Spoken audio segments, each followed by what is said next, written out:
65 years ago, a new era began in the life of our country. On the 2nd of June 1953, a beautiful 27-year-old woman was crowned Queen Elizabeth II.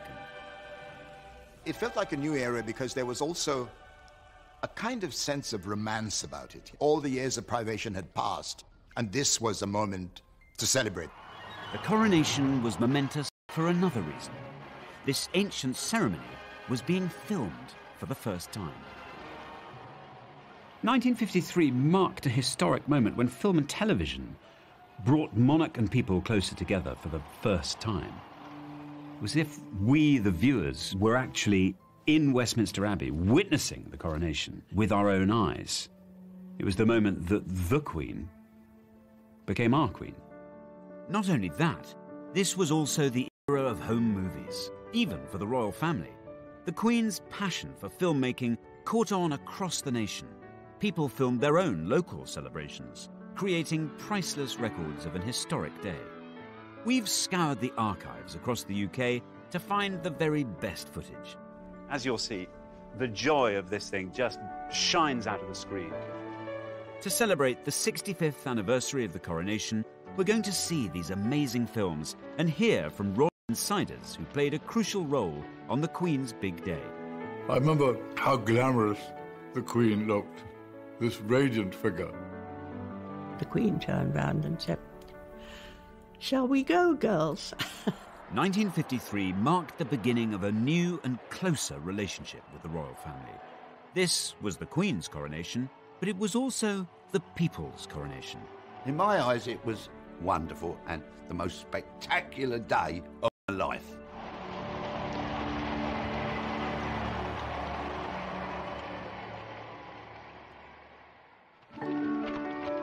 The coronation of Queen Elizabeth II was a day of national celebration, a moment of glorious technicolor after the dark days of the Second World War. The romance of the coronation captured everyone's imagination.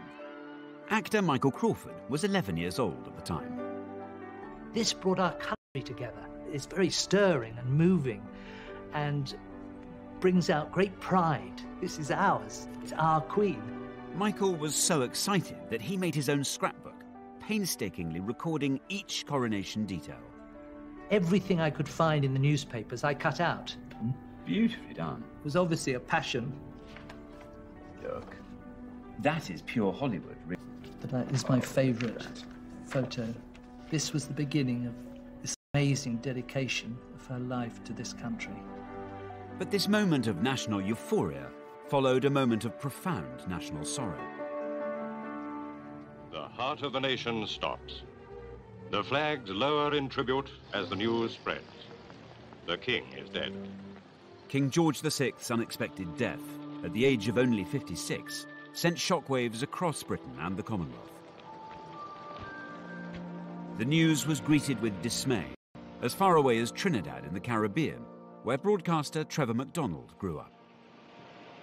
I remember the day the king died, and it was announced in a fairly kind of solemn but abrupt way. And that was the end of the day. And I don't remember how many days we were off school, but that was a moment of great, great, great sadness. Britain and its Commonwealth were in mourning, but few felt the loss more keenly than Princess Elizabeth. She'd always been devoted to her father. The king is laid to rest, and the majesty of death ends with a family beginning its life anew. A young queen takes over the burden of monarchy. At the age of only 25, Elizabeth had to cope with new responsibilities. God save the Queen. There was this young English princess who was taking on what everybody thought was the enormous task of being Queen of England and also of the Commonwealth. And that struck a deep, deep chord with people. Everyone wanted a sunny day for the coronation, and after consulting meteorologists, it was decided that June the 2nd, 1953, was the best bet. As soon as the date was announced, coronation fever began to grip the country. Actress Alison Steadman was 6 years old at the time. I grew up in Anfield, in Liverpool, It was a small house, but we had 3 bedrooms, little garden at the back, where my dad grew vegetables and rhubarb. There was still rationing when I was a child. There was a lot of bomb sites. The build-up to the coronation was so exciting. I probably would say it was one of the happiest periods of my childhood. Excitement was also sky high in Bethnal Green in London's East End, where entertainer Len Goodman lived with his family. Back then, they didn't make such a hullabaloo about things, but everywhere there was this buzz of excitement, of anticipation. The Queen's coronation was a big deal. Organisers was littered with bomb sites. Materials were in short supply. Even so, every detail had to be meticulously planned. Models were built to show the Gold State coach would travel from Buckingham Palace to Westminster Abbey. English monarchs had been crowned here since 1066. The Abbey normally held 3,000 people. This time, it would have to accommodate 8,000 guests. At the beginning of 1953, in fact, literally on the 1st of January, Westminster Abbey closed its doors to visitors so that it could transform itself, the greatest transformation in its history. Railway tracks were laid down here so that materials and supplies could be whisked into the Abbey. And bit by bit, scaffolding grew up these pillars here. Eventually, there'd be huge banks of sitting here. But interestingly, of the whole area of the Abbey, all attention was actually focused on this tiny area here, the intense, sacred focal point of the coronation itself. This is where the coronation chair sat, facing the altar. The coronation was an ancient religious ceremony. How much of it people should see was a big issue for everyone involved, especially for the people at the heart of the ceremony, like the Queen's maids of honour. It was the advent of television. There was a lot of argument about whether the coronation should be shown on the television or not. And there were 2 camps. In one camp were establishment bigwigs, including the Archbishop of Canterbury, the Prime Minister, Winston Churchill. They wanted a private ceremony. In the opposing camp was a moderniser, the Duke of Edinburgh. He was in a powerful position, both as the Queen's husband, but also as the chair of the commission overseeing coronation preparations. The forces of modernity, led and championed by the Duke of Edinburgh, were saying, bring the cameras in.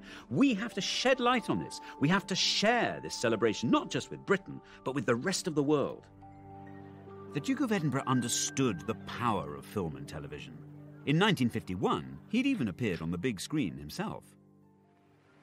What do you want to see me about?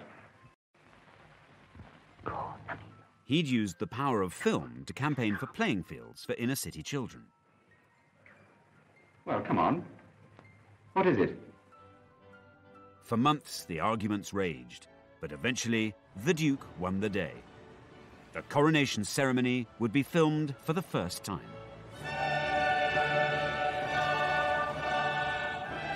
It was nothing less than a royal revolution. The Queen's coronation was one of the most dazzling events ever staged. You know, seeing a crown with those jewels on and those clothes and the golden carriage, it was... the sense that these were exciting times. Newspapers called it the new Elizabethan age. We were looking to the future. We had this, lovely princess who was now becoming a queen. So life was going to be good. This new age would start with a burst of pageantry. Each detail was painstakingly rehearsed. The Queen's young cousin, Prince Michael of Kent, took part in the practice runs for the big day. The coronation was the most extraordinarily exciting thing, especially for a small boy of about 10 or whatever I was. When we all knew the coronation was going to take place, I was at prep school in those days, and we talked about coronagas and how splendid it was and what fun it was. The rehearsals were splendid because I had to walk, as did most of my family, the whole length of Westminster Abbey to get to our pews. And, of course, to start with, the rehearsals were in ordinary clothes. And then as you got nearer to the day, you found yourself in all your finery. Now, I had a very, very smart kilt outfit. Rehearsals were daunting, especially now the ceremony was being filmed. It was particularly nerve-wracking for the 6 young women who'd been chosen to accompany the Queen, her maids of honour. In some ways, it felt quite frightening, but as the time got nearer, I became even more frightened when I discovered it was going to be filmed worldwide. We kept thinking, wouldn't it be awful if you fell over or tripped or fainted was the big fear. Banks of cameras would film the Queen's every move. One of the cameramen in Westminster Abbey was 27-year-old Sidney Samuelson. Sidney had a critical mission. He had to capture the precise moment that the Queen was crowned. You must have been aware that you were at the centre of the most important event of that day, that year. Although I was relatively young, it was the most marvellous assignment of my life. I was in a soundproof booth to keep the noise of the cameras inside the booth and not interfering with the coronation. The noise of this camera was such that you had to be in a soundproof box. Would you like to hear the noise? Yeah, I'd of love the to. camera? Let's hear it. What do you think of that? I see. It's not ideal, is it? Every cameraman in the Abbey, they'd never done anything like it before in their lives. Film footage shot inside the Abbey would be shown not just in Britain, but all over the world. People throughout the Commonwealth would see the Carnival, celebrate the occasion, Elizabeth Coronation. Trinidad was a colony, and it was very, very British. And news of the impending coronation was a time of great, great anticipation. The national anthem was being played everywhere. People in England referred to the Queen of England. We thought she was our queen. If the Queen was important to the Commonwealth, then the Commonwealth was equally important to the Queen. She even had its floral emblems sewn into her coronation dress. The public were fascinated by the details of the Queen's coronation wardrobe. On top of her gown, she'd wear a special robe of estate, made of velvet and trimmed with ermine. Embroiderers from the Royal School of Needlework sewed elaborate designs onto the robe with real golden thread. This is a sample that was done in 1953, and the design is peace and plenty. So we have wheat ears, wheat leaves, olives, olive stem and olive leaves as well. I suppose when cameras from above could look down on that sort of long, great, it sort would of the be royal purple, it must have looked amazing. 12 embroiderers worked on the robe in shifts, 7 days a week. It took them 3,500 hours to complete. So, Mandy, can I have a go? Do you trust me Yes, to do definitely. it? What I've chosen for you to have a go at is actually, we call it cut work. Yeah, first of all, if you pull the gold right the way down to the bottom, there you are, so it sits snugly on the velvet, and then take your needle down in position the other side. And down it goes. Once you've been doing it quite a while, the needle will come up exactly where you want.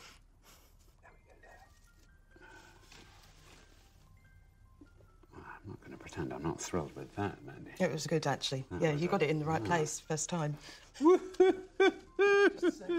There's an embroidery in you. The filming of the coronation created additional challenges. The Queen had to look good on camera for the millions watching. Top makeup designer Thelma Holland was brought in to help. My mother had to get samples of the red robe that the Queen was going to wear on her way to the Abbey and the purple robe of estate that she was going to wear after the coronation, and produce the makeup and, much more important than anything else, the lipstick that she was going to wear, which would clash with neither and match both. Too dark and she would have looked almost ghoulish, too red and it would then have clashed with the purple coronation robe after the event. So it had to be, it was a very, very fine balance. And this was the famous sum through something like 12 different trials with the cosmetic chemist to find exactly the right tone. But I think she did a good job. And if you look at the colour films of the time, there doesn't appear to be a clash. Most people would be watching not in glorious Technicolor, but in grainy black and white. In the 14 months leading up to the coronation, the number of TV licenses rocketed by 1 million. The age of mass television had dawned. We were the only home in the street that had a television. It was purchased specially for the coronation. I think it was a 14-inch. And it had two knobs. One was the off and on, and I don't think we ever discovered what the other knob was for. It was, oh no, don't touch that knob. Don't touch that. And you got this terrible grainy picture, you know, like you're looking through a fog. There's nothing now that's a gadget or whatever that would equal the excitement of this television coming in to our house.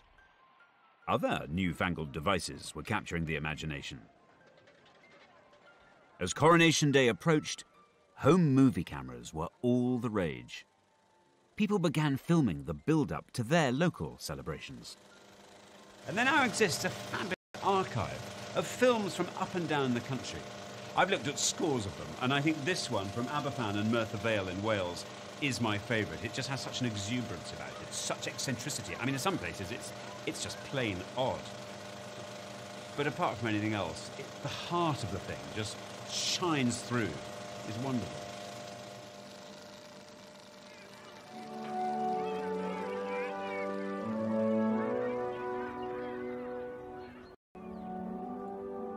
The Welsh mining village of Aberfan has had more than its fair share of tragedy. In 1966, the village suffered a terrible disaster when a primary school was engulfed by a huge landslide. More than 100 children died.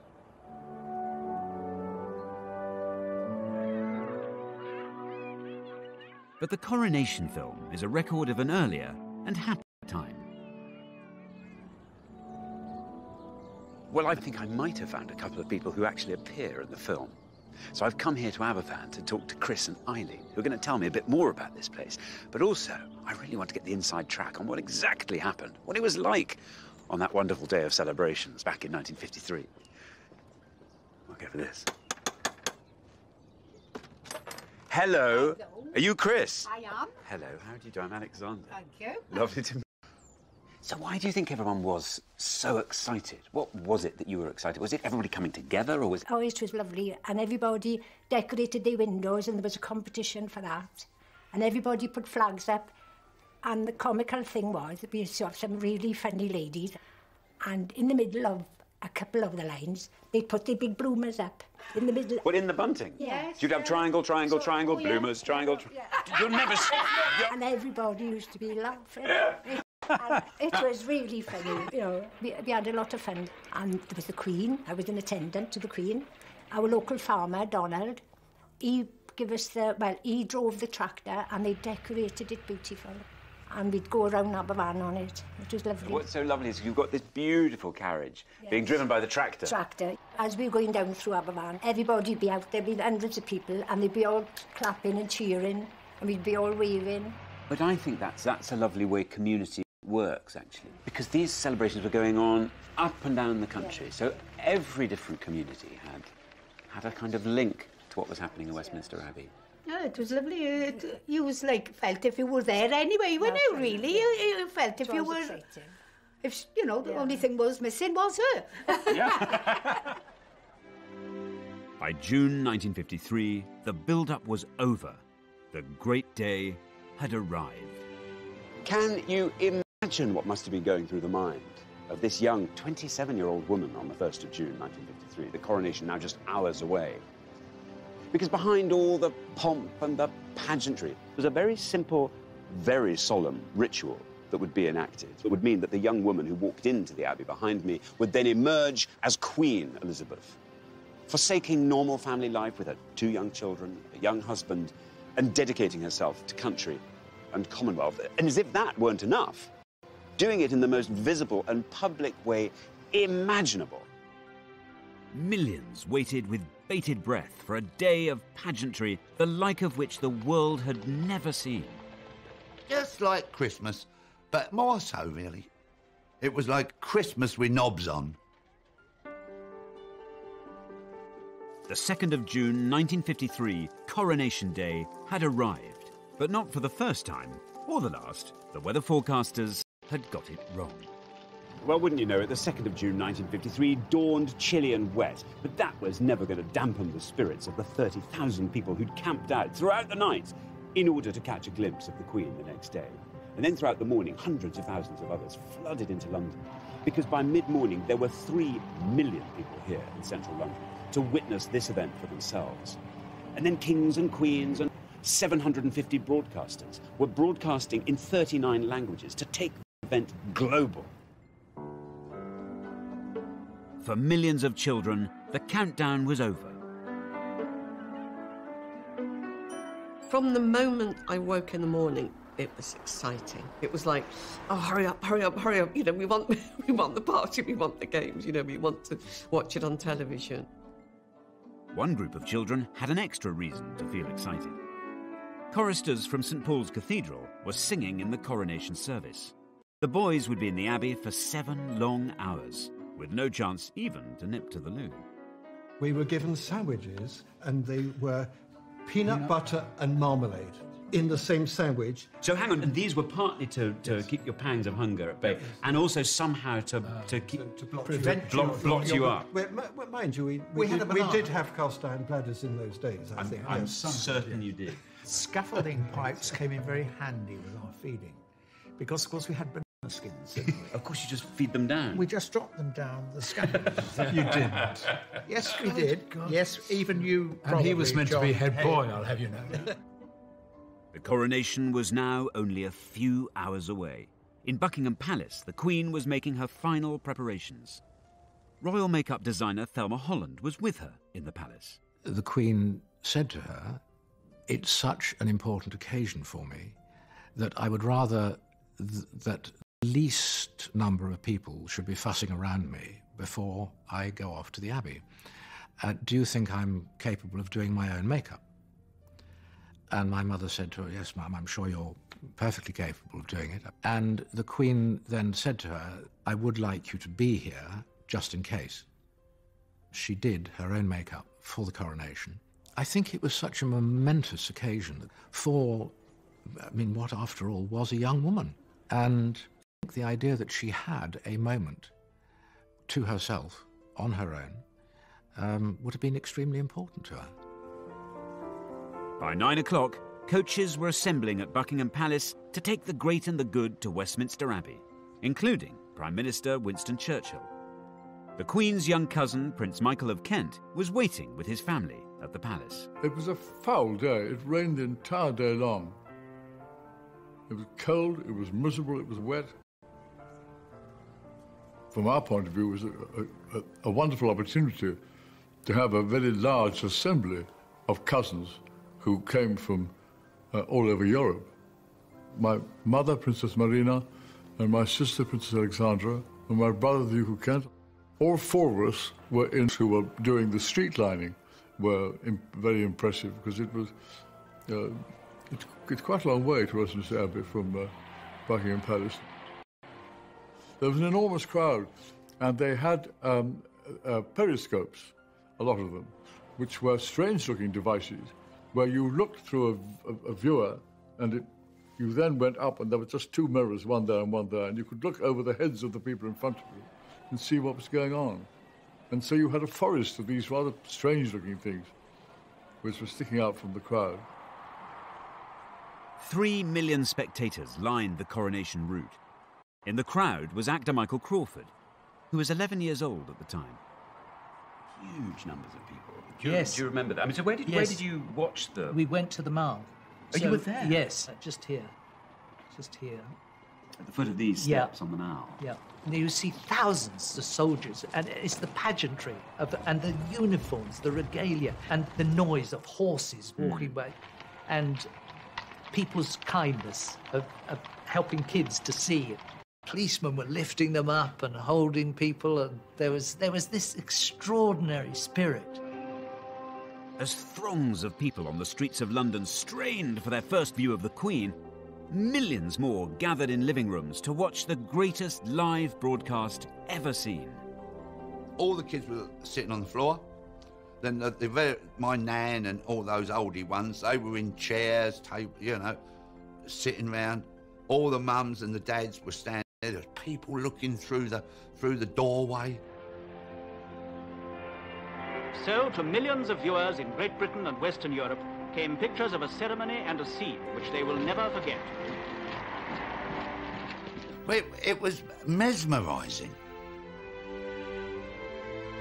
The Queen's carriage was due to leave Buckingham Palace at 10:26 a.m. precisely. You can imagine the build-up, the excitement.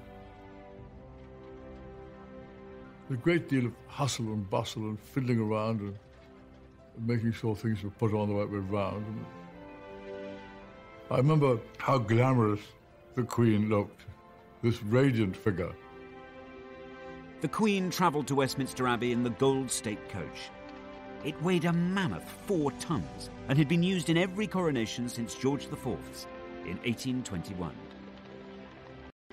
The horses that were used to pull the coronation coach were 8 greys, which came from the Royal Mews at Buckingham Palace, and I don't think there are very often occasions where 8 greys pull a coach. You have to have quite a hidden responsibility. I think it has any brakes, for example. And of course, my granddad, who was a bit of a lad, he would be doing a running commentary. He'd be giving us all the old, of course, the coach, he'd go.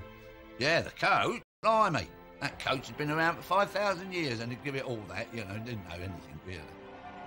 And he'd have a bottle of beer, Crown Ale. The coach, which through the centuries has borne 6 monarchs to their coronations, has never carried one more fitted for the tasks of sovereignty than she who now is to be crowned.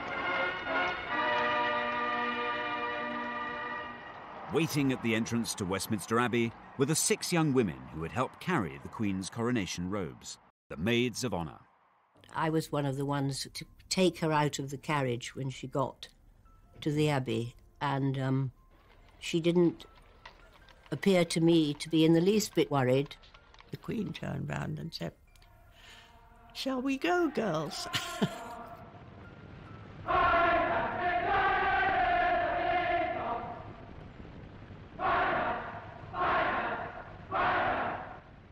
It's just dazzling. The colours were so beautiful, mainly scarlet, and of course white for the ermine, and women all had their best jewellery on, and tiaras, and beautiful music.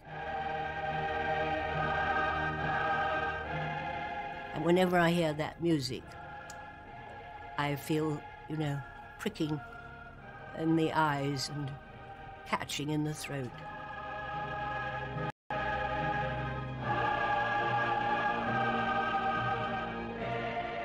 The only time we were separated was when she was anointed. She went and sat alone in the chair. Anointment was the spiritual heart of the coronation. This sacred ritual dated back 3,000 years. The monarch's head, hands and chest would be crossed with holy oil. The anointing was so sacred that the cameras were not allowed to film it. And here, in the most mysterious of the rites of coronation, the Archbishop anoints her with holy oil and consecrates her to her great office. A gold canopy was held above the Queen, shielding her from view. To me, it was incredibly moving because she was giving up her life. She looked vulnerable and young, and one felt that she was taking on a huge burden. Once they'd done that, they put on her robes again, and then the crowning took place. Filming the crucial moment when the crown was placed upon the Queen's head was the shot assigned to cameraman Sidney Samuelson. The last and grandest symbol of all to see. I knew that was the key shot, so I prepared for it. And I wound up both springs to their maximum. When I got to the end of this, it was fully wound. Just before I heard the spring broke. The only time in my whole experience I ever had a spring go was in the Abbey on Coronation Day. Isn't that ridiculous? Down on the floor of the Abbey, trouble was also brewing for the Maids of Honour. One of my friends, Anne Glenconnor, she felt very faint. I felt something moving against my back, and I thought, goodness, what's happening here? Then I realised Anne was slipping down. We wore long gloves, and we had smelling salts concealed so that you could just pop them if you felt you were going to faint. So she was lifted up by the others and supported. And soon after that, we went into the vestry, where the Archbishop produced a bottle of brandy, and Anne had a little swig. He said, "This'll do you good." Meanwhile, cameraman Sidney Samuelson was trying to save the day. There was no way I could repair a spring, but I had brought a spare camera body, and I just managed to get it all fixed, and the door closed, and I switched on, and I got the shot that they wanted. The climax of the ceremony has arrived, when the Archbishop gently sets this splendid emblem on the Queen's head. Oh, here we go. Oh, now we're cooking on gas. Yes. Oh, everybody would go into a hush now. Here comes the crown. Straight. Oh, up he goes. Gently, Bentley.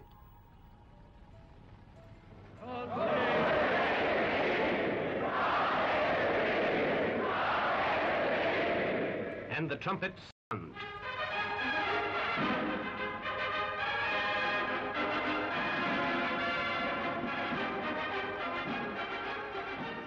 Among the lay lords, the first to declare himself is her own husband, Philip, Duke of Edinburgh. Rising, he kisses the Queen's cheek and touches the Queen's crown in token of his readiness to help her bear its burden. In 1953, however, there wasn't just one Queen being crowned, there were dozens. Replica coronation ceremonies were held in towns and villages across the country. In the Mud Queen. Now then, so much to ask you about. Tell me all about your coronation here in Blackburn in 1953. How did it come about? How were you chosen? They collected all the names. Yeah. And the names of the kids that were for fairies and all the rest of it. And they put them in this big barrel. And then it's like a sort of tombola, all the names. Christina's big day was captured in beautiful colour film. It's a record of the pride which Blackburn took in its royal celebrations. In the weeks leading up to the coronation, a local schoolmistress put Queen Christina and her entourage through their paces. What happened in the rehearsals? What were you taught? Everything. I taught you how to weave and... Show me your wave. That's the wave. Have I got it right? Oh no, I haven't got the. No, I'm not nothing. Oh right, three. God, I'm not sure. I couldn't be queen. Can't. And she had you waving. What else did she get you to do? Walking up the stairs. What? I'd walk up the stairs regally. Regally. So when it got to the day, I mean, were you? You must have been really nervous. Yeah, well, we're getting quite excited about it. Yeah. How many people were there? Oh, there were hundreds here. And then this is the proclamation. Oh, look at that. There it is. The townsfolk and good neighbours of Blackburn are desirous of having a queen to rule over them in matters of joy and festivity during her reign of office. Therefore, it is now appointed that she be crowned Gala Queen in the presence of her subjects who will pledge their loyal devotation and willing service. I could do with more of this Queen stuff. I hope you took them up on that. You had become the Queen, really, hadn't you? Yes. Your job was to go out and you now had to go off and shake people's hands and... You're the Queen for a day. Blackburn's film shows how local communities shared in the national celebrations hundreds of miles away in London. The televising of the coronation helped to forge a new and closer relationship between the Queen and her people. I think us all sitting there and talking about it made you feel more a part of the whole thing. But to all intents and purposes, I know we're sitting in E3, but we are watching Westminster Abbey. We're watching it. You know, we're there. Wonderful. With the official coronation over, Britain was about to have the most almighty celebration.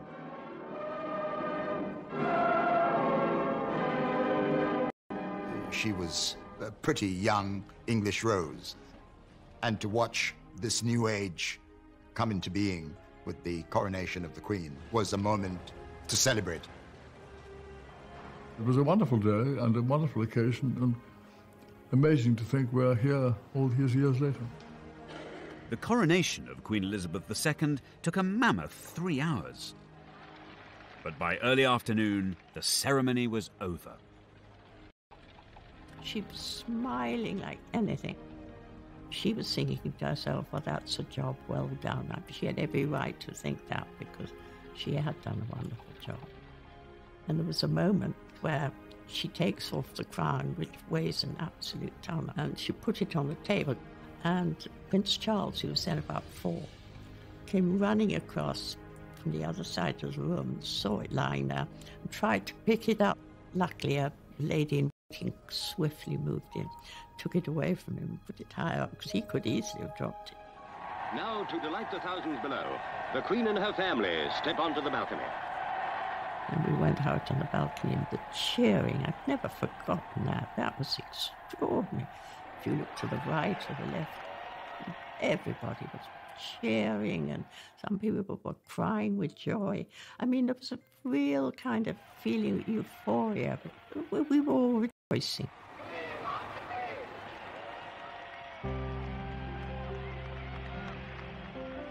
Coronation Day in Buckingham Palace had formally ended. But in the East End, the party was just beginning. Now look at this. Hey, hey? Look at this. Elizabeth R, 1953. That is the photograph of the kids in Bethnal just before we get sat down to the banquet. There's me, little Lenny boy, and the rest are just the street kids of our street. Prime Minister Winston Churchill had lifted sweet rationing in time for the coronation so children could tuck in to a sugary feast. We all had to sit down and then sang God Save the Queen, and then off we went with the food. And course after course. It was, honestly, it was like a tasting menu. Oh, salmon, sat up, yeah. Salmon sandwiches, how posh. Gorgeous. Coronation Day was drawing to a close in Britain, but on the other side of the Atlantic, anticipation was still building. At London Airport, Royal Air Force Canberras were warmed up and waiting for a 5-hour transatlantic dash. Yes. 85 million Americans tuned in to watch the Queen being crowned. The coronation had become the world's first global event, enjoyed everywhere and preserved on film for all time. But it's back home where the memories of Coronation Day remain strongest. So tonight I'm staging my own world premiere. I'm showing the 1953 Aberfan coronation film so villagers can see it and enjoy it for the first time. Hi there. How you doing? Welcome. Ah, here's Mary. I'll no fear, I'm here. Well, ladies and gentlemen, we've got such a treat for you. I don't know how many of you, if any of you, have seen this before, but this is a film that was shot here, right here in Aberfan, on the 2nd of June in 1953. As you'll see, the joy of this thing just shines out of the screen. Anyway, enjoy it, and I'll speak to you all at the end. But thank you again so much for coming. Oh, there's a Oh, there's my sister with that second. There, that's her there. That's my sister. Yeah, and Glenys is over the other side. Oh, look. Oh, that's me, look, that's me there. The party that took place here in Aberfan was mirrored in communities across the UK. From Brighton to Blackburn, from Leicester to London, the whole nation joined in. There are over 100 films of local coronation celebrations filmed in every corner of the UK. Taken together, they're a shared record of a unique day.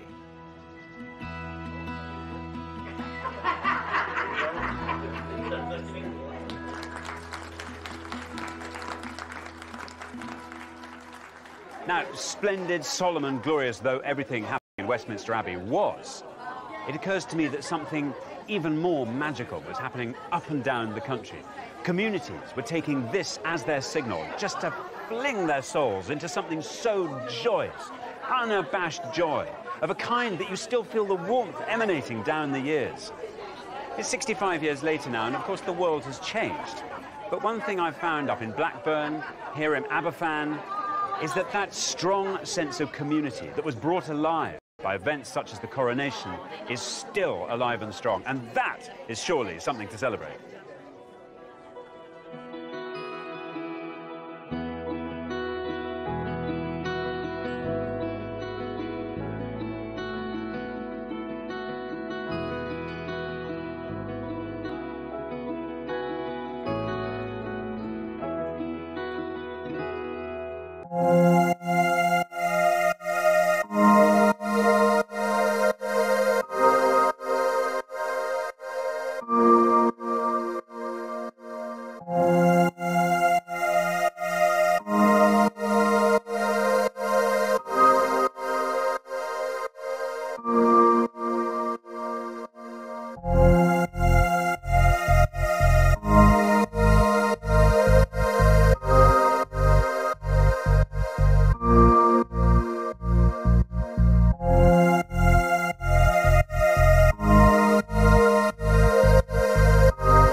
English monarchs had been crowned here since 1066. The abbey normally held 3,000 people. This time, it would have to accommodate 8,000 guests. At the beginning of 1953, in fact, literally on the 1st of January, Westminster Abbey closed its doors to visitors so that it could transform itself, the greatest transformation in its history. Railway tracks were laid down here so that materials and supplies could be whisked into the abbey. And bit by bit, scaffolding grew up these pillars here. Eventually, there'd be huge banks of sitting here. But interestingly, of the whole area of the abbey, all attention was actually focused on this tiny area here, the intense, sacred focal point of the coronation itself. This is where the coronation chair sat, facing the altar. The coronation was an ancient religious ceremony. How much of it people should see was a big issue for everyone involved, especially for the people at the heart of the ceremony, like the Queen's maids of honour. With the advent of television, there was a lot of argument about whether the coronation should be shown on the television or not. And there were two camps. In one camp were establishment bigwigs, including the Archbishop of Canterbury and the Prime Minister, Winston Churchill. They wanted a private ceremony.